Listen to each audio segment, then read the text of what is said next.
Lagging behind Russia in developing hypersonic weapons, the U.S. Navy is rushing to field its first, with installation on a warship starting as soon as late year. The United States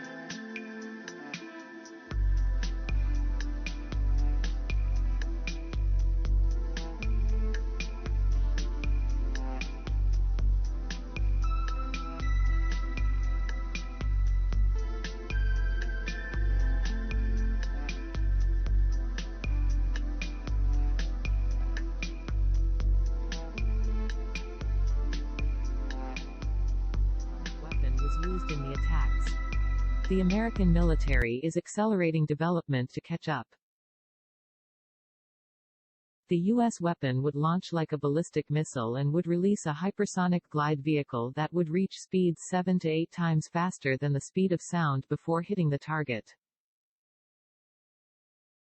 In Maine, General Dynamics subsidiary Bath Iron Works has begun engineering and design work on changes necessary to install the weapon system on 3 Zumwalt-class destroyers.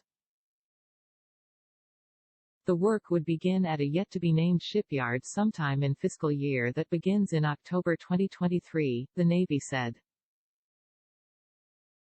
Hypersonic weapons are defined as anything traveling beyond Mach 5, or 5 times faster than the speed of sound.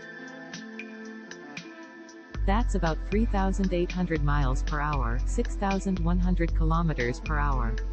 Intercontinental ballistic missiles far exceed that threshold but travel in a predictable path, making it possible to intercept them.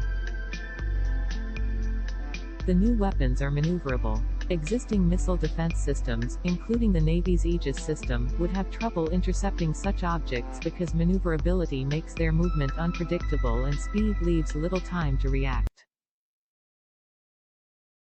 Russia says it has ballistic missiles that can deploy hypersonic glide vehicles as well as a hypersonic cruise missile. The U.S. is straining just to catch up because it failed to invest in the new technology, with only a fraction of the 10,000 people who were working on the program in the 1980s, said U.S. Representative Jim Cooper, D-Tenn, who is chair of a subcommittee that monitors the program.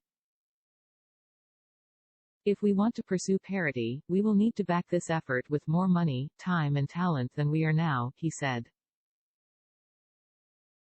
The Russian invasion of Ukraine serves as a backdrop as the Pentagon releases its budget proposal that lays out its goals for hypersonics and other weapon systems later this month.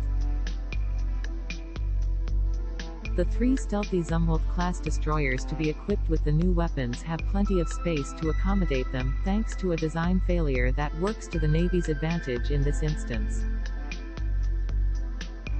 The ships were built around a gun system that was supposed to use GPS-guided, rocket-boosted projectiles to pound targets 90 miles (145 kilometers) away. But those projectiles proved to be too expensive, and the Navy cancelled the system, leaving each of the ships with a useless loading system and a pair of 155 guns hidden in angular turrets.